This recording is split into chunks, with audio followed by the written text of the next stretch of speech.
Welcome to part 30 of the XC restoration. In this one we mostly finish the wiring in the engine bay and also do some plumbing. I make a couple of mistakes and I outline what I do in that.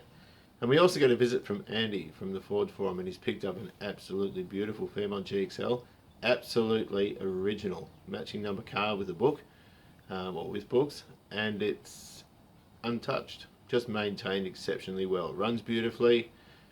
It's not bogged down with a lot of options that don't work.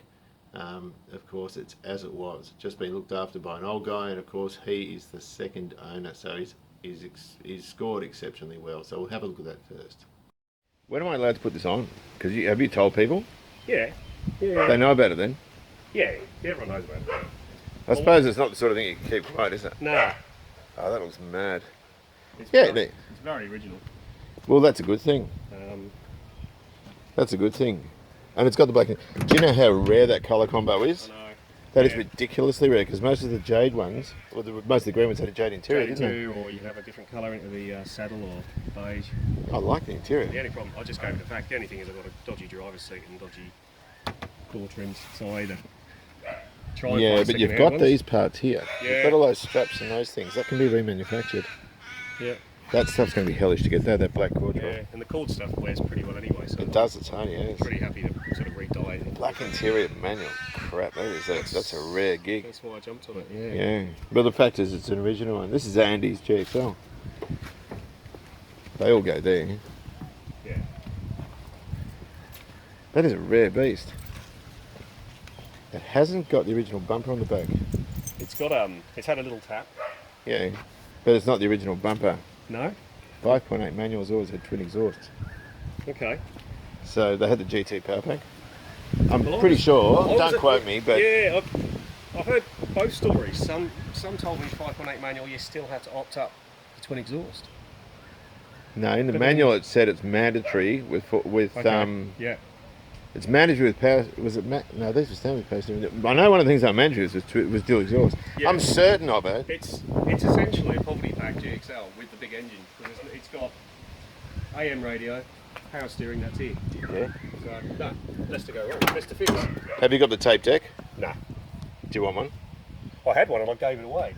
Well, see, But- I've got an immaculate one, Yeah, and I wasn't going to use it. okay. And you've been pretty good to But me. I'd need to put the FM radio in the fader control in, that's the only thing. I've got the fader and everything too. Have you? Yeah.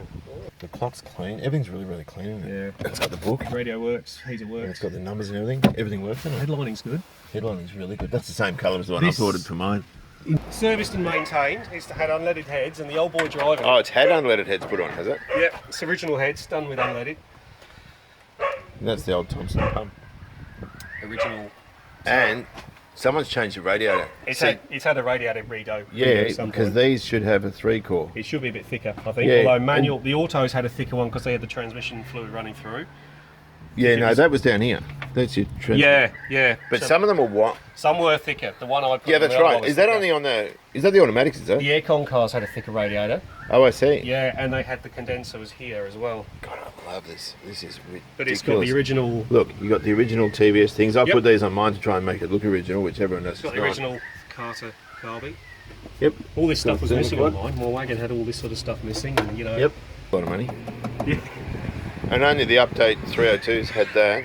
All of the 351s had that. Yeah. The ignition. So a post 78, it would have had a header tank, and the washer bottle would have been over here. Yeah, I'm putting a header tank on mine. I've just noticed it's Oh, missing the hose. different. Is that a flexi? Yeah. It's missing the hose from there to there. Yeah, I don't know what I'm going to do about that. So, what have you done? What did she say? Oh, Was she happy about it? Makes me happy. Yeah, that's what Suzanne does too. That doesn't mean to say she's happy, but she knows it makes me happy. I think you're a lucky, lucky guy. Yeah. It's so original, Yeah. and no one has fiddled with it. That's mental. Right, so we have a few more parts to talk about in the car. There is one screaming there, which I'll get to in a moment, which is, of course, the fish tank gravel. A couple of other headlights around. I saw them on the ground. Where are we? There. I saw them on the ground at Ray's workshop in Bayswater, and I just picked them up because they were there. A XD Falcon, what do you call it? Header tank, overflow tank, which fits onto the shroud. It's a proper XD Ford one. They're very hard to get now, and that one's in pretty manky repair, but we'll get to how we're going to clean that up as well. I was going to include that in the last video and didn't end up doing it. Thermostat housing with a TVS switch on it, which I don't want. I just want that plug, which I talked about in the last video. Don't know what sort of mechanical anus these things are from, but they will clean up well. They're the top radiator brackets. And of course, I asked Ray for a good right hand one of these, and he had one left, but then I realised I had two, and I forgot my wallet, so I had to go back because my left one's broken and pick this one up here. So that's what we've got in terms of parts for now. So in this video, we're going to look at how to try and bring some plastic back to its original colour. Now, there are all sorts of videos on YouTube about this sort of thing, and a lot of people recommend Retrobite, which is a peroxide type cream, which works well in computer housing cases and all this sort of stuff. I haven't got access to that, so I'm just going to bleach these things. Of course, there's one, that's a washer bottle, and this is an engine overflow bottle, so I want to try and bring this back to sort of that condition, although having said that, this is still suffering a bit of yellowing. Now, some of that is to do with light, because I've got terrible lighting in here, but I'm putting a car together and want it to look as new as I can. So, to begin with, I think we'll mix up a bit of bleach. There's the bleach there, the White King. I've got a bucket, and I've also got a wine bottle with a little bit of wine in it. No, I beg your pardon, I've got a wine bottle with a little bit of water in it to act as ballast, to keep the bottle submerged in the bucket, because it will tend to be buoyant and rise to the surface. So here we go. Some people say just a splash of bleach. That's a nice splash. And we'll fill the rest up with water. And remember, just a splash. I'm probably going to break this plastic, but anyhow, I've put a bit in there. So the next thing is just to submerge this. Now, it's not as dirty as it looks inside, but whatever the case, I'm just going to throw that in. Let it fill. Not enough water in here. And I'll just leave that on there. I'll just take this lid off too. I probably should have left that on the bottle. So I've got this sitting here submerged. I'm going to leave it there all night. It's important to remember with this sort of thing too, is this is very old. This is 1977. It's a very old bottle. And so getting all the yellowing out of it's going to be a tall ask, if you know what I mean. But at the end of the day, it's a genuine Ford part and I need to retain it. Okay, we're soaking away. I've just taken this out and realised they're difficult to get out of here. They do stick in. That to me, I don't know about you, but that looks like an oil gallery plug. I'd back in that's what it is. Didn't know that because I've got a few spares of those. I'm just sort of threading this wire. It's all dirty down there. I'm just going to thread this wire where I want to in terms of the terminal for the alternator. And because I've changed the routing a little bit, I'm going to cut that off. This is actually really good. That'll clean up the Crepsol. And that mightn't be a bad thing to have sort of tacked on the top of that, if you know what I mean. I can cut that daggy end off and just have a little bit of heat shrink, because I couldn't find any of the yellow, but I reckon that might suffice, if you know what I mean. So I mean, I can cut that and just join it and shrink it. This is the main feed for the car. Now, that might not solder too well either, so I might have just screwed myself here. I hope that's not the bloody fuse wire though. I might have just made a mistake. Is the fuse in here? Or is it there? The issue I've got is I think that's the fuse wire, similar to this. This is fusible wire. And so I'm wondering whether, because it's a different makeup altogether, this stuff's copper. And I wouldn't mind betting that the copper is joined under here. Let me cut this back a bit, down here somewhere. That's copper too. Okay, so this is the deal. That's just a label. I thought that was a fuse in there. It's not, it's just a label. So we've got the feed going into the car, which is this stuff, which looks like about 40 or 50 amp cable. that little bit there is actually the fuse wire, which you could salvage by putting black heat shrink over, but I want to keep it yellow. What I can do is just use yellow with a fusible link here and use the new fusible wire, but that, I never knew that. That's actually the fuse wire there. It just dawned on me. So this is a huge stuff up because I was hell bent on having a yellow feed wire, not realising obviously that that was actually the fusible link. The little link bit there, which I thought had a fuse in it, I didn't even think properly. It's just basically a crimp to go from the normal wiring off to the fuse, which is that bit there. But look, at the end of the day, what do you do? I'm just going to, you can actually wrap whatever you're soldering in other wires just to hold it. That's just what I've done there. And I'm just going to pull that shrink tubing down. This is the alternator one. And I've just basically tinned it. And again, this is all on the Plymouth videos I've taken. These are just the yellow crimp terminals, and you can just get them, grab the yellow bit because it looks very backyard, and you're just left with the terminal. Of course, then you just squeeze it up a bit, and then I'll solder that on with my big iron, because a small iron just won't get the heat into it that you need. Oops. And that's gone all the way through, which is cool. And once that cools off a little bit, we'll just pull the heat shrink over it. And you can watch it melt into the joint too. So, I mean, that's just the way I prefer to do it. I kicked it.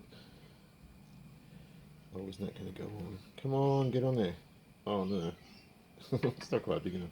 Oh, here we go. I'm sort of rolling the end of it, trying to get it on. It's very heavy gauge wire.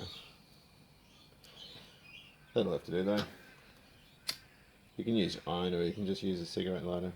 I reckon it's just easy doing that. And of course, once we clean it up with a bit of Prepsol, it should look the way it was originally supposed to look, and that's yellow. So that'll go into the back of the alternator, and it looks fresh and new and clean and so forth. We can just get rid of the sticky residue, and that's the look. See, that's the look I was chasing for with the battery terminal, not realising, I've left a bit on there, not realising that I screwed it up.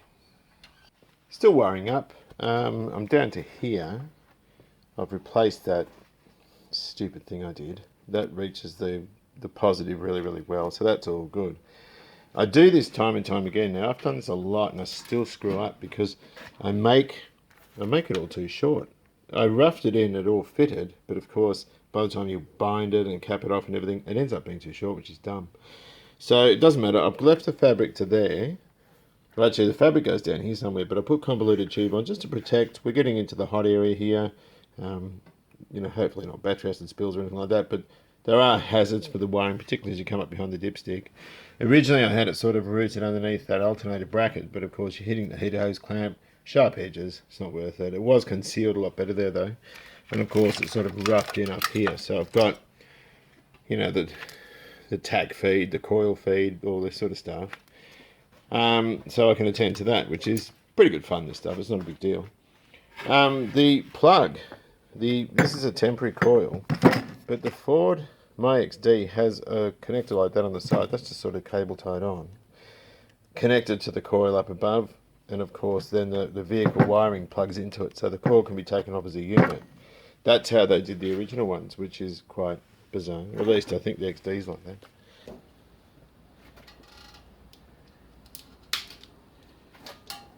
They did use, I don't think they used it on XCs, but on XDs they did use convoluted tubing, and it's brilliant stuff. It really is great stuff. It lasts the test of time. It's very cheap to buy. Never remember where I put them. But look, if it does look terrible, I'll just redo it. Because this is the fun bit. This is the stuff that I find so therapeutic. You know, it's just great fun doing this. But then Ando's a bit of a dickhead because I forgot to put the choke preheat wire in. Now normally that would go from there. Can I see over there with the chokers? Yes, you can. That would go there with that terminal, and it goes to a 7-volt pickup off the back of the alternator. So all it would do is just feed itself into a loom down here and then end up on the back of the alt. But this hasn't got a 7-volt pickup, this one. Another one, a ratty looking one I have, does have a 7-volt pickup. But the issue with that one is that it's been put in later off one of the field windings. It's just like a pigtail wire coming out. So not sure what I'm going to do with that. The other thing, of course, on the XD, I've got this thing. These just bolt onto the coil, which I think looks nicer. The factory forward wire is this one here, and that goes to the start of the brown one. And so you have your 7 volts coming in here from the resistance wire, and so when you're cranking, it gets a 12-volt kick straight off the starter to maintain the spark. So when you're cranking and your voltage dips to 10.5 or 11 volts or whatever it is, it doesn't make the signal to the coil weaker by going through that resistor wire. Just for starting, it goes through here to give it a boost. 7-volt coils are no good with electronic ignitions. All the reputable electronic ignitions are 12 volts only, so that's not necessary to go from the starter to the coil. That's not necessary at all. But what I'll do is I'll cut that and I'll solder that into the new distributor or whatever, so that it does look, it's a proper forward connector, if you know what I mean. I think at work we've got a tub with these things in it. I'm not sure. Anyway. So I've got a lot of wire here. Sockets. This all has to be redone, but it's really, really easy stuff to do. As I always say, very therapeutic. Oh crap, oh no, the earth goes the other side. Sorry, I just thought I'd forgotten the earth.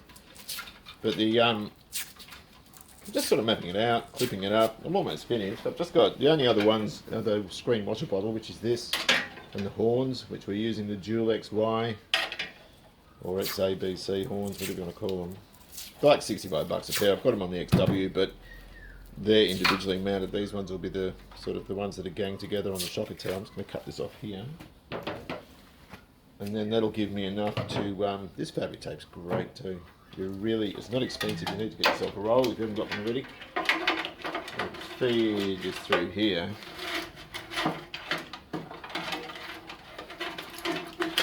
Where I can do it. So that's all clipped up there. And this one here will come around. I've just got to check the length. That horn wire is perfect. Actually, that's perfect. That's awesome. Oh, good. I'm happy with that. That's awesome. Great. So I'll just continue that up to there and I'll clip it. I've got to re-drill these loom tie things. Look at this crap. We've got crimp terminals. Then we've got electrical tape hiding other little joins like that. And we've got this crap. I don't know why people do this. I actually like seeing it because it makes me feel better to cut this stuff out and put in the bin and then have a really nice quality loom. I just don't know why people do it. It's stupid. This one here, for example, that's the Parker feed for the right and front headlight. That was in there, just fell out. And so we've got it joined here and joined here, none of which is done properly. And I'm tipping, that just pulls out. So I love it. It makes me feel absolutely terrific when I can really sort something like this out and make it into something that's going to be a long-standing, reliable thing. So this is Andy's grill. I'm just going to see roughly where this goes, which would be around there somewhere. So I just need to see roughly where the lights are, which I kind of knew, but I want to know how much sort of flex to leave for them. But that answers a few questions. And another thing to make sure of when you get a loom like I got in such poor repairs, to make sure everything fits. These have a larger sort of section in one area, so it only goes in one way. And that fits beautifully. So we know that's the right one. That also includes the Parker lights that go into the headlight assemblies. I love that people have the audacity to do stuff like this and call it a repair. It's just because something works again doesn't mean it's fixed. It might be a temporary thing to get you home, to wrap things up and wrap them in electrical wire, and that's fine. That's absolutely fine. But when it's a permanent thing, it is not cool. So the last check I'm going to do is to make sure all these earths are good. Most wiring problems in cars are down to bad earths. And so I'm just going to go around and check all the blacks, the earth cables, just to make sure, without any shadow of doubt, that they're all doing what they're supposed to do and they're all joined up properly. So that's one earth. And where's the other one? Oh, that's all going through there. That's cool. I'll just try it through this socket here.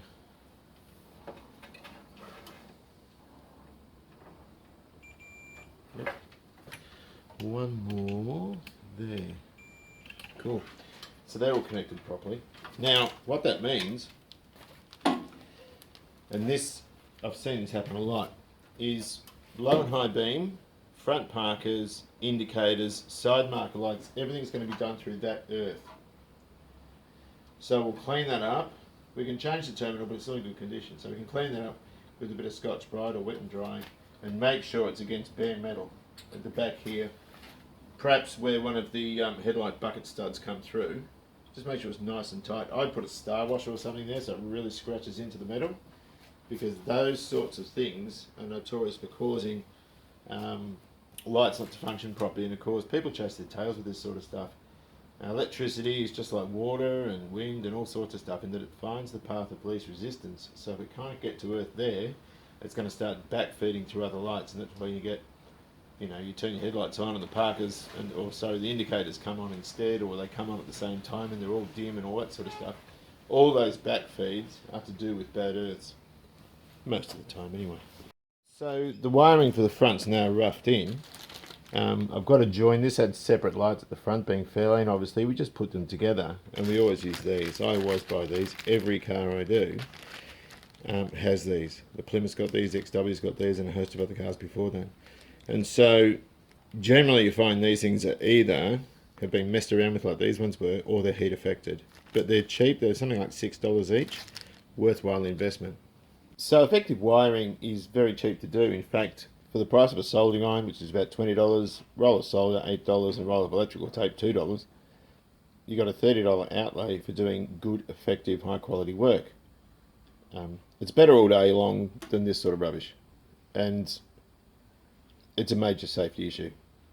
Now, you can rewire a whole car for well under $100, all new wiring, all new terminals. The only thing with that is you won't get the correct coloured conductors that are on the schematic. Now, you can double that sum if you're going to rewire it and keep it true to the original, if you know what I mean. So with the Plymouth, for example, I bought the correct coloured wiring to keep it true to what the schematic had, and I rewired that whole car with new terminals, everything soldered, correct coloured wiring, heat shrink tubing, you name it, and it cost around $200. It even included a fuse box. So this whole car's had the engine bay and the entire interior rewired. I haven't done the back yet. And this is sort of very common with old cars, where you have, just in there you can see there's one that's bare, just really stiff, horrible wiring that's loose. It's prone to getting caught in luggage and bits and pieces being dragged in and out of the boot, and so on and so forth. And it's akin to driving around without your brake lights and indicators connected. It's sort of asking for an accident. So I hold wiring in the same vein as brakes. It's a major safety issue, and not just for other motorists that can't see your lights, but also from the point of view of the risk of fire as well. So it's a very, very important thing to do properly. So without any desire to bore anyone, I'm just going to go over what I'm doing here. I'm using heat shrink tubing. This is about a metre of it, $5 from J-Car. It's dirt cheap. The best thing to do when you're wiring is to stagger them like this, so they sit in the loom tidier, and also if anything goes wrong they're not likely to contact each other. But I've been a silly Billy and done them the same length, but you can listen to these videos but don't always follow what I say. So I'm just going to push that down. This is a slightly thicker conductor. I've got a couple of different widths of heat shrink. And of course you twist them together like everyone else does. And I always find the sort of daggy ends are the ones that catch when you try and stick the heat shrink over them, but hopefully we've got some luck here and that all works. And we just get our iron and we solder them up. So I like to use the iron from underneath, and that way you know the conductor's getting coated, and then just melt the solder onto it like that.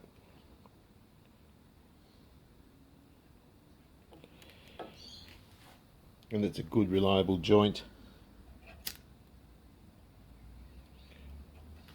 And that's there to stay. This one needs a little bit more attention, I think. I might just redo that. I'm not happy with that one. Lucked out with this connector. It fits the idling or the anti-run-on solenoid. And I didn't know I had it. I found it in a old XC wiring loom box. I can get it in the tubing. But that's a big win because it gives it that factory look, you see. So I'll just cap that off, or at least tape the tubing off. And just run into here, just like it would have from the factory, and plug on. How cool is that? Probably no big deal to most people, but that sort of thing just makes it look more original, even though it's completely unoriginal. One thing I'm interested in seeing is what this fuse wire looks like when it blows. I've got a piece just in there. I'm just going to short it out. It's actually bonded itself to the battery terminal. And it is quite, it's warm there. What's this like? Yeah, that's warm. Let's have a look. Yeah. Well, it's just sort of blown, hang on. Oh, it's still intact there. Can I take that off? Yeah. Oh. That gave me one answer. Judging by that, I'd probably be inclined to do what Ford did and have the fuse wire on the outside of the loom. I was told it is safe to put on the inside of a loom, but there is a little bit of heat there. Okay, so here we are again, this one with plumbing emissions. Let's get some slightly larger hose. I didn't use the factory Ford Christmas tree thing there. People want stupid money for those, and buying second-hand ones is stupid because they're all brittle. This is this little manifold thing that goes on the thermal vacuum switch down in there. These are barbed connectors. That one there, I'm running the 5mm back hose onto that. Hopefully it's alright. That's actually one off an EXF. It uses the rigid sort of thin back line, same as with what Mercedes-Benz use.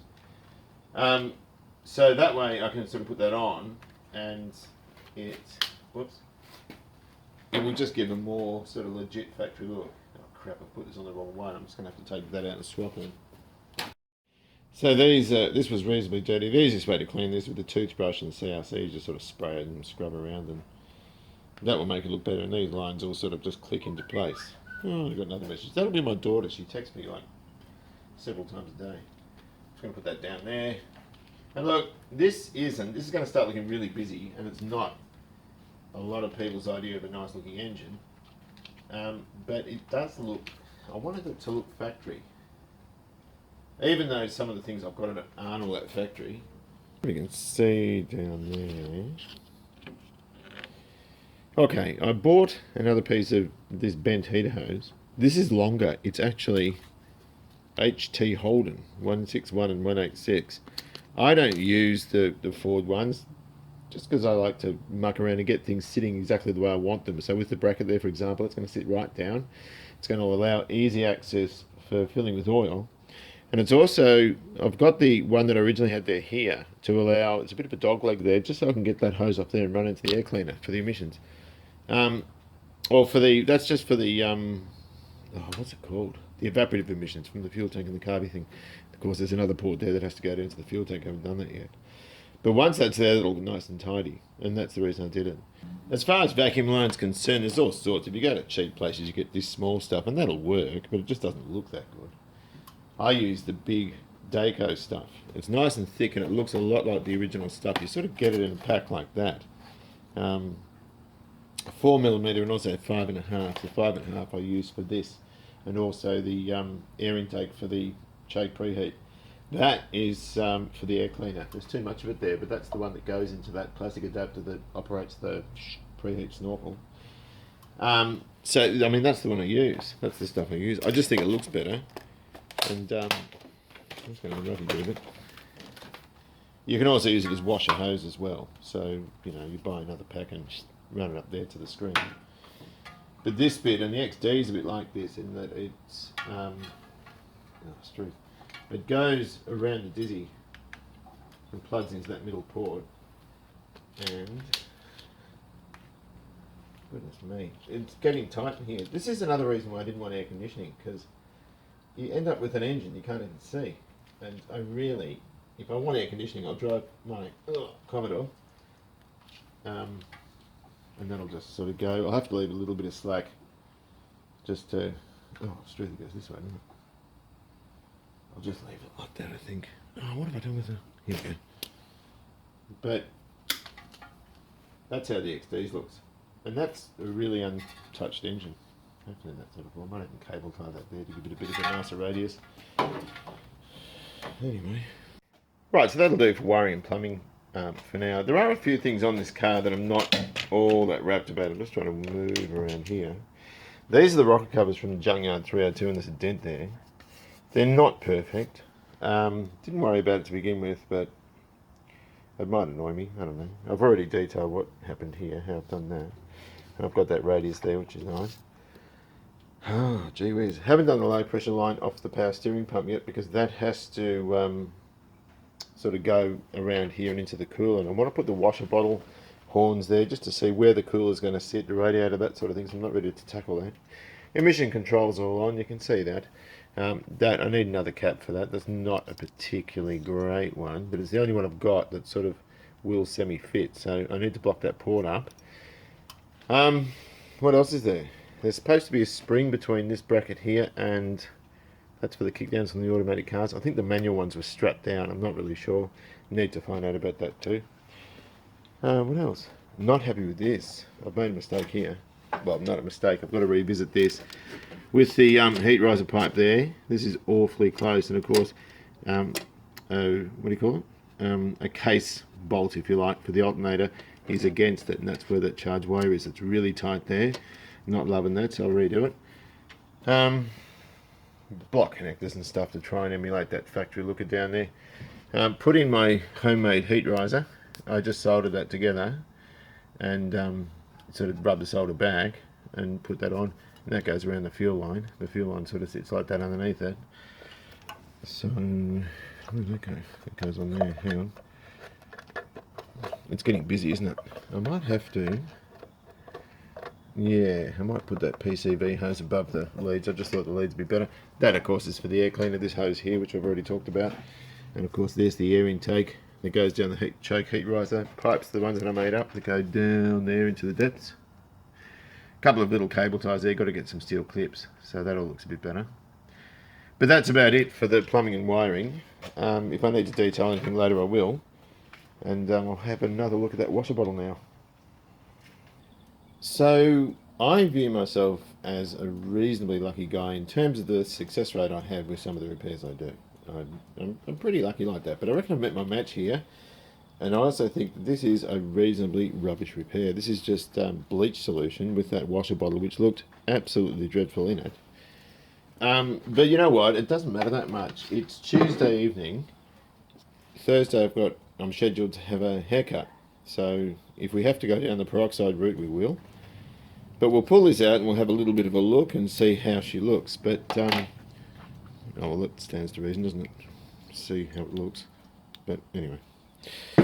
This is the washer bottle, and it looks dreadful. So it's been here for 2 days, so I've got to dispose of this properly. Hang on, how am I going to get this out without it I'll just try and get a nail brush. All of the stuff's, all the dirt's coming off. But, you know, you could probably use degreaser and get just as successful a rate as that. Also, I've got a dust coat on because it's absolute clothing suicide if you splash bleach all over yourself. How am I going to empty this? I'll just do it like that. So we'll give him a little bit of a bath. It's not that bad, actually. This was just extraordinarily dirty, and it was difficult to see what was dirt and what was yellow, if you know what I mean.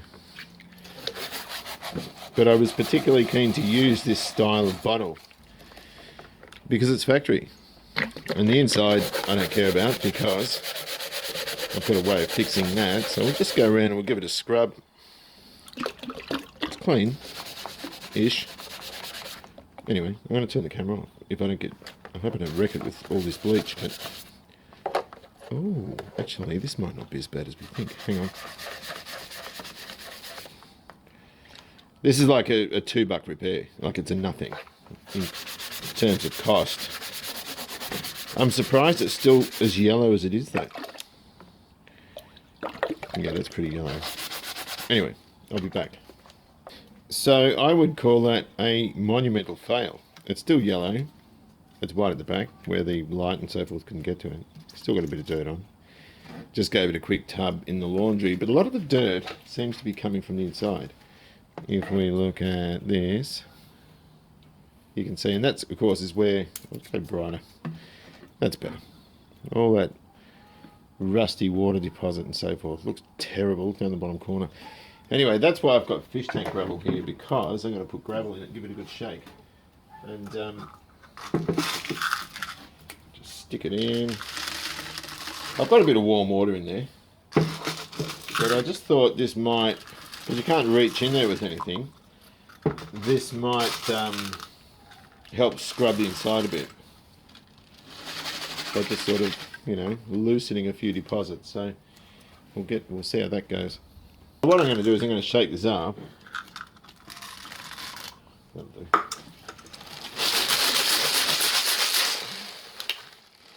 And the water is putrid. Can we see in there? That's only like 3 shakes. Okay. Can we see in there? Awful. Absolutely awful. But what I'm trying to do, and you can see just a couple of shakes, it's already got rid of most of that crud. It hasn't whitened it. We're going to have to go another route with that.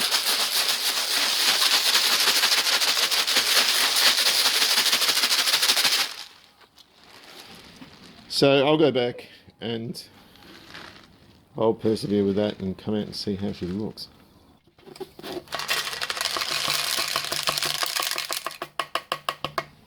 Well, it's clean, but still far too yellow. So we might have to plan B this one, I think. It's just not up to par. Stones work well though. This is the base of the fuel line I've found. Although it was a lovely shape and everything, it was all rusty inside. I've just got a bit of whip the cable on it to try and clean it out and get rid of any rust. This is probably a better idea. It's just wire I've taken the end off. It might have more of a, yeah, there you go, a bit more of a scrubbing effect. Okay, so that's worked out to be really, really clean.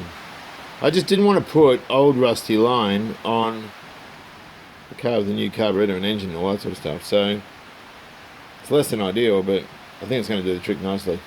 So I've got newspaper, food wrap and gloves and a product ready to do this de-yellowing, if you like, of the overflow tank and the washer bottle. Can't do anything because there's no sun today. I need some sun. So I need to go into that in the next video. So whatever the case, drive safely, enjoy your classic, and I'll upload another video in the next couple of weeks. See ya.